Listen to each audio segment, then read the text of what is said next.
Gepleyer Azatlyk radiosu. Öňüňizde saglyk hormatly dinleýijiler. Efirde Kepdäniň jem bilen men ýogşan Nurwan. Bu Kepdäniň esas temalary Türkmen prezidentiniň Daşoğuza sapary. Türkmenistanda işleyen adamlaryň aýlyklaryny almakda çeken kynçylyklary. Türkmen konstitusiýasyna girilmekçi bolýan düzedişler. Birleşen Ştatlaryň Merkezi Aziýa ýurtlaryna berýän kömekleri barada boldy. Şeýle-de bu hepde Ukrainada okuyan Türkmen studentiniň okuw tölegini öderen meseleler baradaky video reportajymyz. Aşgabatda çökýän mermer jaýlar, suw watan ýerdeminler barada çap eden foto sergilerimiz köp görüldi. Bu hepde en köp tesbir, komment ýazylan temamyz bolsa Türkmenistanyň Türk tejribeleri atly gepleşigimiz boldy.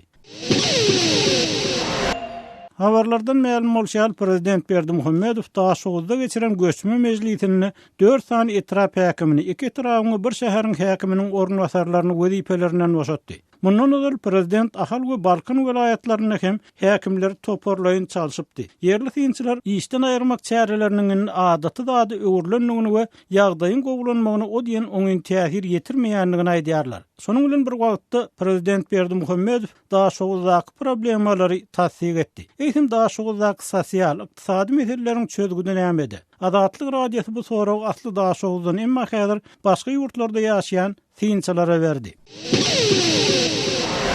Daşoğuzly Dädawaýyň Azatlyk radiosu bilen telefon söhbetdeşligini aýtmagyna görä, garaşsyzlyk ýyllarynda Sebitde käbir işler edildi, ýagny täze binalar guruldy, täze kärhanalar açyldy. Emma ol bu edilen işleriň möçberiniň ilatyň köpelşi bilen deňeşdirilenini azdygyny aýdýar. Ol gurulan besgalaryň mysal üçin ondan biri bir senagada bir degişli bolaýmasa galylaryň ýyle bir peýdasy ýok desgalar. Mysal üçin bir Hasan muzeyi, Hasan ulu afet biblioteka, kitapxana, stadion, ipodrom, bir şolar ýalaklatlar guruldy da. Olarda iş ornamy, bu işlese bir gaty gitse 20-30 adam işleýär. Karhana ýok da.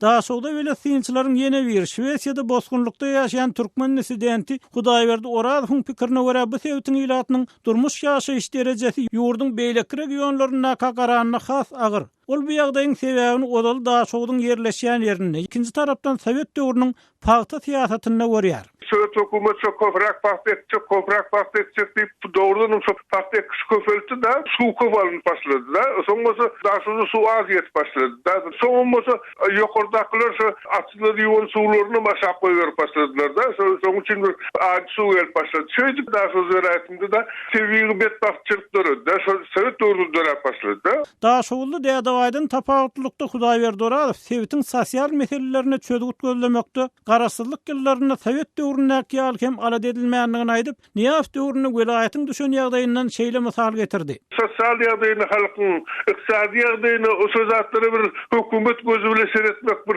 köwekleşmek o zatlar galdy ýöne bir dilde. Şu Niýazyň döwründe 2000-nji ýyllarda da son geçik maşin ýolundan asfalt tapylmanda, Şu öň Sowet döwründe asfaltlanan ýerlerden gyryp alyp şöýre döşäp, şu maşinini geçecek bolup ana şoňlar ağır ýagdaýda welaýat. Awstriýada ýaşaýan hukuk goraýjy Farid Tuhbatullin hem Daşoğuzdaky ýagdaýy ýakyndan synlayan aktivistleriň biri. Onuň pikirine görä Daşoğuzdaky sosial ykdysady meseleleri çözmek üçin adamlar döwlet tarapyndan buyurulýan ekinler ekmekden, döwlet plan esasynda işlemekden halas etmeli. Ol bu Sebitiň klimat ýagdaýyny, suw ýagdaýyny nazara alyp, işsizlik meselesini çözmek üçin guruluşyk puwdagyny östürseler, hususy biznese ýol açsalar, has gowy boljakdygyny aýdýar. Если бы там развивать хотя бы строительные какие-то организации, то есть частный бизнес, частный сектор, но власти, к сожалению, заявляют о поддержке частных производств. Tuhbatullinin pikirine görä häkimetler hususiýetçiligi gollamak hakynda beýan etseler-de iş ýüzünde diňe senagatçylar we telekeçiler birleşiginiň agdalaryny gollaýarlar. Şeýle dol adamlary paýta ýa gallekmäge mejbur etmelärligini, odal Daşoğuzyň ilatynyň ýurdy şaly bilen üpçün edenligini ýatladýar. Yerli synçy Dädawaý Daşoğuzdaky problemalar tutuş ýurtdaky problemalaryň bir bölegi hasaplaýar we bir ýerde çözgüdi. Sowet hökümetiniň ýykan sistemany saklap galman yer adamlara hususy eçilge bermekde, hakyky bazar düzgünlerini geçmekde görýär. Yer hususy eçiligine bermesen hakyky yer hakyky tapmasa hiç kärende bolsun daýhan birleşik bir adam ütkejek zat ýok. Şoň üçin ilkinji nowat etmeler ýeri bir adamlara berer ýalyk bu çaresini görmeli. Adamlar yerden öz iyeceğini, işçeğini, geyeceğini hem adını kazanıp bilirler. Sebebi Daşoğlu'nun halkı rahmetlidir. Halk olur bir yerden bir mevsimde 2-3 hasıl almağa başarayan adamlar.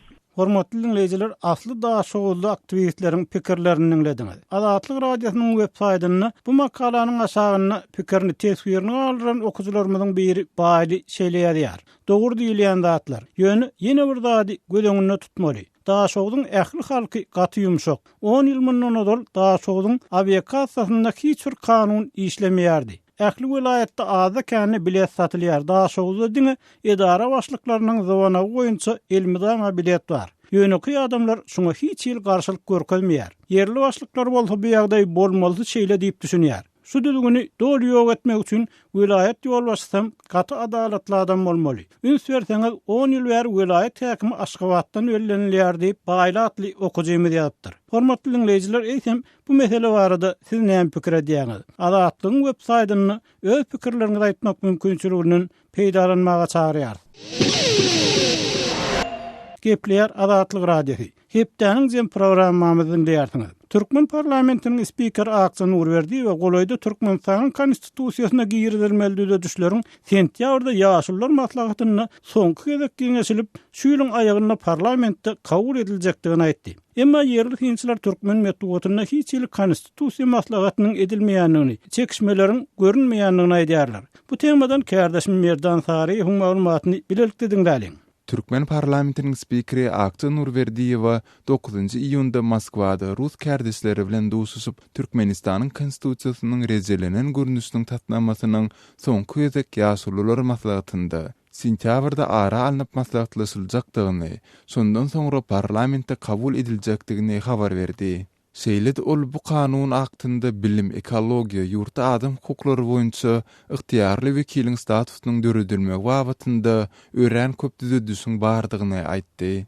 Nurberdiýewanyň tasdiklamagyna görä täze kanun taslamasynda ýylatyň awadançylygyna gönükdirilen köp düzediş bar. Türkmenistanyň prezidenti Berdimuhammedow soňky çykyşlarynyň birinde bas kanunyň rejelenen görnüşinde ýylaty berilen ýeňilliklere hem gaýtadan seretmelidigini duýdurup, garaşydyň başga ýyllarynda kabul edilen käbir kararlaryň bazary geçmekde päsgelçilik döredýändigi baradaky pikirlerini gaýtalady. İkinci tarapdan baş kanunyň rejelenen görnüşinde prezidentlik möhletiniň ýylatdan gowşan teklipleri esasında 5 ýyldan 7 ýyl için uzatylmagy prezidentiň ýaş çäginiň düýpden aýrylmagy bilen bagly aladalar esidilýär. Türkmenistanyň Bosunlukdaky Respublika Partiýasynyň lideri Nurmuhammed Hanamow Goloýda Türkmen prezidentiniň adyny açyk hat çap edip, ony ömürlük prezident bolmak, soň bolsa ýerine aktygyny geçirmek maksadynda aýplady. Cenap Hanamow Azatlyk radiosynyň näme üçin beýle pikir edýärsiňiz diýen soragyna Wienadan telefon arkaly şeýle jogap berdi. Analiz edip görseň umumy bolýan zatlary oşoňa barýar. Özüni ömürlük etmek, ondan köplen şey kapitalyna ýanky aktyw görnýär. Şoň üçin men diýjek bolýanym, ol hakykatdan özüni ömürlük etjek bolýar, ýöne soňundan ýurduny ütgedäýände ýanky ýerine aktywyny goýjak bolup taýýarlyk görýär. Mälim bolşaly prezident Berdimuhammedow 2014-nji ýylyň maýynda ýurduň baş kanunyny kämilleşdirmek boýunça ýuridik komissiýa düzmegi, kanun düzedişleriniň jemgyýetçilik bilen maslahatlaşylmalydygyny buýurdy. Emma yerli sinçiler öňkü ýyllardan tapawutlykda häzir baş kanunyna girdilen düzedişleriň ýylat bilen açyk maslahatlaşylmaýandygyny habar berýärler. Aşgabatly ýazyjy Aman Murat Bugaýew Azatlyk radiosynyň türkmen metbuatynda konstitusiýa düzedişler barada çekişme barmy diýen soragyna ýok diýip jogap berdi. Yok, hiç ýok. Ýene täze konstitusiýa kabul ediljek diýip käwat aýdylýar bolany. Plan maddan şeýle götmeli we bütün gördükler işte konstitusiýanyň üstünlüğini bir ýetdi de soňundan hasalaryn hammasy da netdi. Ulatdy ýok. Hormatly dinleyijiler, Merdan Sariýewi dinlediňiz. Birleşen Ştatlaryň Döwlet Departamentiniň merkezi ýurtlaryna berýän kömek serişdeleriniň gelýän ýyllarda has köpeldiljektigi habar berilýär. Şol wagtda bu serişdeleriň köpeldilmegine sebäpdäki adam hukuklarynyň ýagdaýynyň bökden çolýanlygy hem aýdylýar. Berilýän resmi sanlardan çen tutulsa, bu kömekden iň az paý etýän Türkmenistan bolup çykýar. Gurrun dowamyny Merdan Sariýewden esdelýin. Amerikanyň döwlet departamentiniň we USA'dyň ýokary derejeli diplomatlary geçen hepde Kongres komissiýasyny departamentin Merkezi Aziýa ýurtları babytyndaky planlary, hususan da 164,1 milyon dollarlyk mali büdjeti bilen tanys etdiler.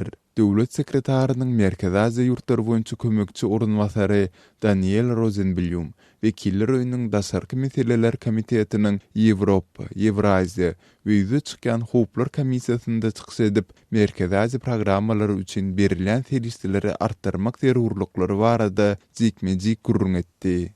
Döwlet departamentiniň büdjeti arkaly iň uly mali kömegine alýan Kyrgyzstan regionuň ýeketäk parlament dolundurusly we iň garyp ýurtlarynyň biri bolup durýar. 2017-nji mali ýylynda Kyrgyzstany 51,8 milyon dollar seriste sorulýar. Bu 2015-nji mali ýylyndakydan 39% ýokarlanyşy görkezýär. Regionun iň garyp ýurdu bolan Täjikistana 41,6 milyon dollar seriste sorulýar. Bu 2015-nji ýyldakydan 44% ýokarlanmagy görkezýär. Özbekistan bilen Gazagystan üçin degişlilikde 11,6 milyon dollar we 8,8 milyon dollar seriste sorulýar. Bu ozalkylardan 9 we 5% ýokarlanmany görkezýär.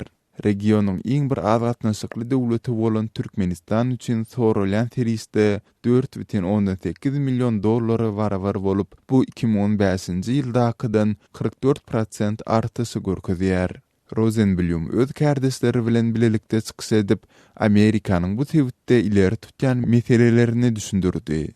Birleşen Ştatlaryň Merkezi Aziýada uzak möhletli 2 tane milli wähidi bar. Olaryň birinjisi Merkezi Aziýa döwletleriniň öz ygtyýarlylygyny goldamak bu Sowet Soýuzynyň dargan döwründen ujalýar, diýip döwlet departamentiniň resmisi aýtdy. Birleşen Ştatlaryň tewitdäki ikinji wähidi Rosenblumyň sözlerine görä, Merkezi Aziýa döwletleriniň durnuklylygy we aýratynda olaryň terrorçylaryň metkenine öwrülmeginiň öňüne almakdan ibaret bolup durýar. Merdan taryhy dinlediňiz. Türkmenistan sewitde öz ilas sany bilen baglykda iň köp tebigi gaýlygy eýe bolanýar. Şeýlede türkmen medeniýeti ilatyň bagtyarlyk we berkararlyk ýemini ýaşaýanyny aýdýar. Emma soňky wagtlar Türkmenistanyň adamlaryň işläp aýlyklaryny alyp bilmeýänlikleri barada habarlar barha köp eşdilýär. Azatlyk radiosu bilen söhbetdeş bolan Edermen hem şol aýlyk alyp bilmeýän türkmenistanlaryň biri. Edermen bilen söhbetdeşlikden hem bir öýleg dinläýin. Ben işten firmalarında aylık alacak olacağım. Kaydın geçirmeli, 3 aya geçirmeli. Onun kavadelerini avans veriyorlar. 1 milyon, 2 milyon. Ayka kavramı dolar hasarından $100 oluyor. Son alacak olacağım aydava oluyor. İşten çıkarıyorlar. Konuşan meseleler. Edermen, eger siz şu aylık hakkınızda soranızda, talep edenizde olur, size näme diýerler? Aylık yok diye vaktinde aydınlanmak derlere bulmalı diye istediğine çıkıp gidiyorum iş yok diye. Nasıl sözlerden bilen işte 2 ay yarı işte yapayım doğruymazsam. O iş sorbar sorama varan durma varanın bunu soruyorlar. Ne para verme para ne doğruymazsam ne masalasım öyle ya satın daimi kullanılıyor.